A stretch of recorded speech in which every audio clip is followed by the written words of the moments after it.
Hi കൂട്ടുകാരെ, പുതിയൊരു വീഡിയോയിലോട്ട് എല്ലാവർക്കും സ്വാഗതം.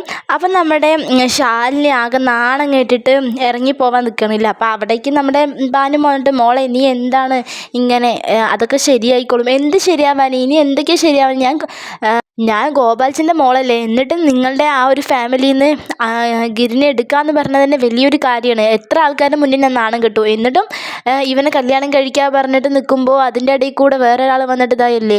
ഇനി ഞാൻ എന്താ ചെയ്യേണ്ടത്, ഇനി ഇതിൽ നിൽക്കണോ ഞാൻ? എല്ലാം മോളെ അതൊക്കെ ശരിയായിക്കോളും. എന്താ അമ്മയെ ശരിയാവുള്ളത്, ഒരാളുടെ കൂടെ കിടന്നിട്ടാണ് ഇനി അവനെ എൻ്റെ അടുത്തേക്ക് വരുന്നത്. അത്രയ്ക്ക് ഞാൻ തഴന്നിട്ടൊന്നുമില്ലേ, എനിക്ക് ഇനിയും വേറെ ആൾക്കാരനെ കിട്ടും പറഞ്ഞിട്ട് ഇങ്ങനെ ഓരോന്ന് പറഞ്ഞുകൊണ്ടിരിക്കുകയാണ് കേട്ടോ. അപ്പോൾ അത് കേട്ടിട്ട് നമ്മുടെ മഞ്ജു കയറി വരണം കേട്ടോ. മഞ്ജു, നീ എവിടെ നിന്നാണ് സംസാരിക്കുന്നത്? ഡീന്ന് ആദ്യം വിളിക്കുന്നു കേട്ടോ. ഡീന്ന് വിളിച്ചിട്ട് നീ എവിടെ നിന്നാണ് സംസാരിക്കുന്നത്, ആരോടാ ഒന്ന് സംസാരിക്കുന്നതും കൂടി ഒന്ന് ചിന്തിച്ചിട്ട് സംസാരിച്ചാൽ മതിയെ പറഞ്ഞിട്ട് പറയണം. നീ ഒന്ന് പോടി പറഞ്ഞിട്ട് നമ്മുടെ ശാലിനി പുച്ഛഭാവത്തോടെ നോക്കുകയാണ് കേട്ടോ. എന്നിട്ട് നമ്മുടെ മഞ്ജു നിർത്തണില്ല. മഞ്ജു ഇറങ്ങിപ്പോവാനൊക്കെ അവളോട് ആവശ്യപ്പെട്ടിട്ട് ഇറങ്ങിപ്പോടി എന്നൊക്കെ പറയുന്നുണ്ട് കേട്ടോ.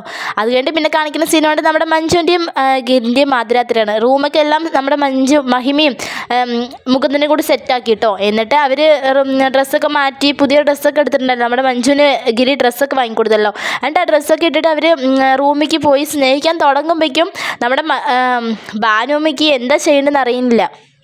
ഭാനുമ്മയ്ക്കാണെങ്കിൽ എന്തെങ്കിലും മകനോട് എന്തെങ്കിലും തെറ്റ് ചെയ്തു പറഞ്ഞാൽ മകൻ അറിഞ്ഞു പറഞ്ഞാൽ ഇറങ്ങിപ്പോകുമെന്നൊക്കെ പറഞ്ഞില്ലേ. അതുകൊണ്ട് അവൻ അറിയാത്ത രീതിയിലുള്ള ഒരു തെറ്റ് ചെയ്യണം എന്നൊക്കെ ആൾക്ക് ആഗ്രഹമുണ്ട്. എന്താ ചെയ്യേണ്ടതെന്ന് അറിയണം. ലാസ്റ്റ് ഒരു വഴി കിട്ടുകയാണ് കേട്ടോ. ഒരു അറ്റാക്ക്, ഒരു രോഗം വരുത്താൻ പറഞ്ഞിട്ട്, അറ്റാക്ക് എപ്പോൾ വേണമെങ്കിൽ വരുന്ന ഒരു ഇതല്ലേ. അപ്പോൾ പെട്ടെന്ന് വന്നാണ് പറഞ്ഞിട്ട് അങ്ങനെ അഭിനയിക്കാൻ പറഞ്ഞിട്ട് രണ്ടാളും, സ്വപ്നയും ഉണ്ട് കേട്ടോ കൂടെ. സ്വപ്നം ഇല്ലാണ്ട് വേറൊരു കാര്യമില്ലല്ലോ. എന്നിട്ട് സ്വപ്നയും അവർ റൂമിൽ കയറിയതും ഭാനുമ്മ താഴെ വീടാണ് കേട്ടോ.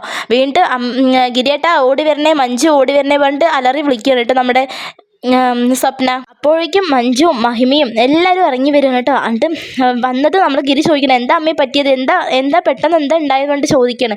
അപ്പോൾ അത് കേട്ട് സ്വപ്ന പറയും, ഗിരിയേട്ട നമ്മുടെ അമ്മയ്ക്ക് അറ്റാക്ക് വന്നെന്ന് തോന്നുന്നു ഗിരിയേട്ട പറഞ്ഞിട്ട് പറയണ്.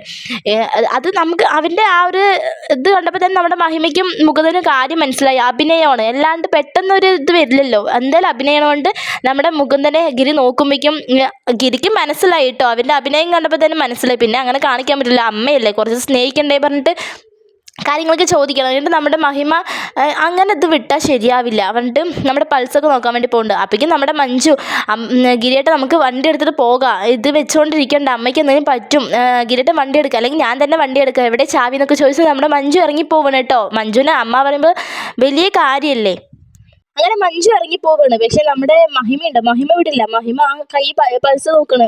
അറ്റാക്ക് വന്ന ആളുടെ പൾസ് നോർമൽ ആയിരിക്കില്ലല്ലോ. നോക്കുമ്പോൾ നോർമലാണ്. അതുപോലെ പിന്നെ അത് നോക്കിയിട്ട് നമ്മുടെ വക്കീലിൻ്റെ അടുത്തേക്ക് പോകണം. വക്കീൽ എനിക്കൊരു കാര്യം പറയാണ്ട് പറഞ്ഞിട്ട് വക്കീലിൻ്റെ അടുത്തേക്ക് പോയിട്ട് പൾസൊക്കെ നോർമലാണ്. അതുപോലെ വക്കീൽ ശ്രദ്ധിച്ചോ, അറ്റാക്ക് വന്ന ഒരാൾ അറ്റാക്ക് വന്ന പറഞ്ഞാൽ ഇടതേ ഭാഗത്താണ് വേദന വരും, പക്ഷേ ബാനുവും പിടിച്ചിരിക്കുന്നത് വലതേ ഭാഗത്താണ്. അതൊക്കെ കാണുമ്പോൾ തന്നെ അറിയില്ല അത് അഭിനയമാണെന്ന്.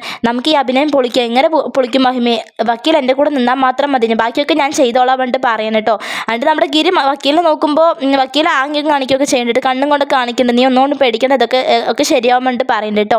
എന്നിട്ട് നമ്മുടെ സ്വപ്ന ഗിരിയായിട്ട് എന്താ നോക്കിക്കൊണ്ടിരിക്കുന്നത്, നമുക്ക് അമ്മനെ വേഗം ഹോസ്പിറ്റലിൽ കൊണ്ടുപോകും, അല്ലെങ്കിൽ നമുക്ക് അമ്മനെ കിട്ടൂല എന്നൊക്കെ പറയുന്നുണ്ട്.